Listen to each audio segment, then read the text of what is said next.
Baik, terima kasih rekan-rekan pers. Assalamualaikum warahmatullahi wabarakatuh. Salam damai sejahtera untuk kita semuanya. Om Swastiastu, Namo Buddhaya, salam kebajikan, Rahayu. Rekan-rekan pers, terima kasih. Dari persidangan tadi kita sudah bisa menyaksikan bahwa yang pertama, alhamdulillah, terkait dengan tuduhan obstruction of justice itu tidak terbukti, karena memang sejak awal seluruh kesadaran yang dimiliki oleh kader PD Perjuangan adalah setia pada hukum, tidak menghalang-halangi seluruh proses hukum. Kemudian yang kedua, terhadap tuduhan suap saya dinyatakan bersalah, padahal di dalam putusan nomor 18 dan 28 tahun 2020 seluruh fakta-fakta yang tadi dinyatakan baru itu bukanlah fakta baru, karena sangat jelas keterangan saudara Saiful Bahri Doni Tri Istiqomah di dalam persidangan ini juga seluruh sumber dana berasal dari Harun Masiku, termasuk ada suatu fakta yang sangat penting bahwa dana dari Harun Masiku tahap pertama itu bukanlah 400 juta sebagai hasil otak-atik gatuk 600 dikurangi 200 menjadi 400, tetapi adalah 750 juta. Dan itulah yang kami tegaskan di dalam pledoi, juga di dalam sidang nomor 18 dan 28 tahun 2020 tersebut, sehingga total dana dari Harun Masiku itu ada 1,5 juta. Saya menjadi korban dari komunikasi anak buah, di mana di dalam persidangan ini juga sudah menyatakan seluruh dana di bawah sumpah ya itu berasal dari Harun Masiku. Nah, sehingga meskipun proses persidangan kami junjung tinggi, lembaga peradilan tetap kami hormati, tetapi dengan adanya berbagai fakta yang masih disembunyikan tersebut, berupa aliran dana yang seharusnya adalah tahap pertama 750 juta tapi kemudian dikatakan 400 juta, maka ini telah menyentuh aspek keadilan itu. Karena itulah tema dari pledoi kami adalah menggugat keadilan, sehingga ini adalah realitas sebagaimana dialami oleh sahabat Tom Lembong, bagaimana hukum telah menjadi alat kekuasaan.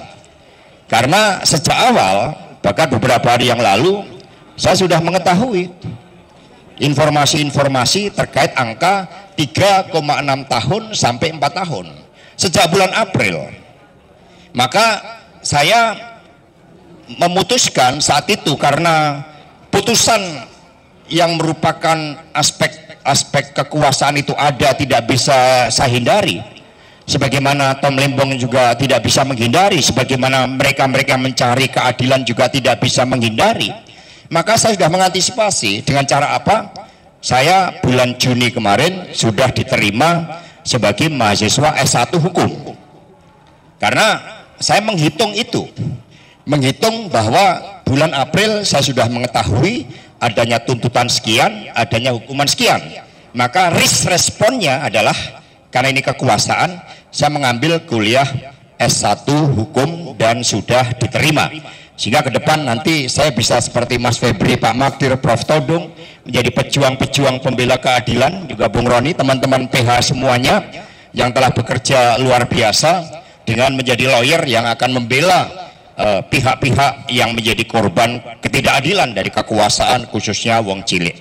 Karena itulah terhadap putusan tadi, ya saya terima dalam konteks bahwa ini adalah ketidakadilan, bahwa tema menggugat keadilan itu akan selalu relevan, apalagi ini berkaitan juga dengan agenda konsolidasi partai. Sejak awal dikatakan bahwa ada yang mau mengganggu Kongres PDI Perjuangan, mau mengawut-awut Kongres PDI Perjuangan. Karena itulah pada kesempatan ini saya mengucapkan banyak terima kasih kepada penasihat hukum yang tadi juga analisis sementara ini logika hukumnya tidak cukup kuat, sehingga tentu saja kami harus mempertimbangkan secara jernih setelah kami menerima putusannya.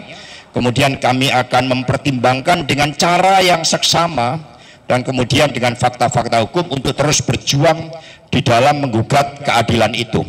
Nah, kepada seluruh simpatisan, anggota dan kader PD Perjuangan, kami mengucapkan terima kasih.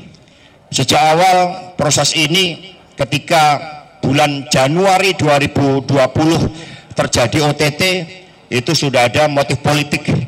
Saat itu headline-nya di salah satu majalah yang terkenal, operasi yang gagal. Karena mengapa gagal? Karena yang ditarget adalah saya.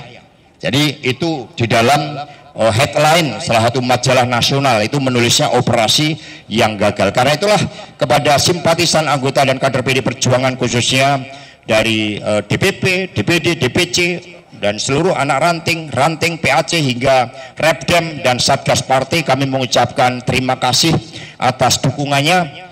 Dengan putusan ini kepala saya tegak, karena kita terus akan melawan berbagai ketidakadilan itu. Kita akan menggugat keadilan agar cita-cita keadilan sosial bagi seluruh rakyat Indonesia betul-betul dapat terwujud. Jadi maju tak gentar, kita tidak boleh menyerah, dan saya akan gunakan setiap waktu, setiap detik sebagai karunia Tuhan di dalam memperjuangkan keadilan bersama dengan seluruh komponen masyarakat yang lain.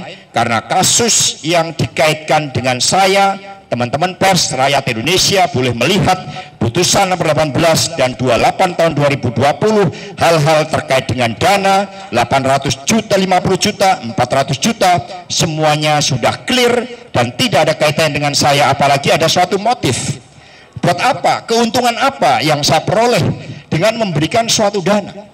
Maka catatan di dalam persidangan ini, dalam pledoi kami, bahwa Saiful Bahri saat itu juga mendapatkan intimidasi karena ketika dia diperiksa sebagai saksi dalam situasi dia tersandera oleh kasus-kasus akibat penggeledahan, ditemukan 2 senjata api di rumah mantan istrinya. Demikian pula Wahyu Setiawan juga ditekan, diancam TPPU, tindak pidana pencucian uang. Saudara Hasyim Asyari juga diancam berkaitan dengan sewa private jet. Fakta-fakta itu ternyata tidak menjadi pertimbangan. Namun sebagai proses hukum kami hormati, tetapi keadilan tidak akan pernah lari dari setiap upaya untuk memperjuangkannya. Terima kasih, dan selanjutnya dari penasihat hukum kami persilakan. Sekali lagi, jangan pernah menyerah, majulah gentar membela keadilan. Merdeka!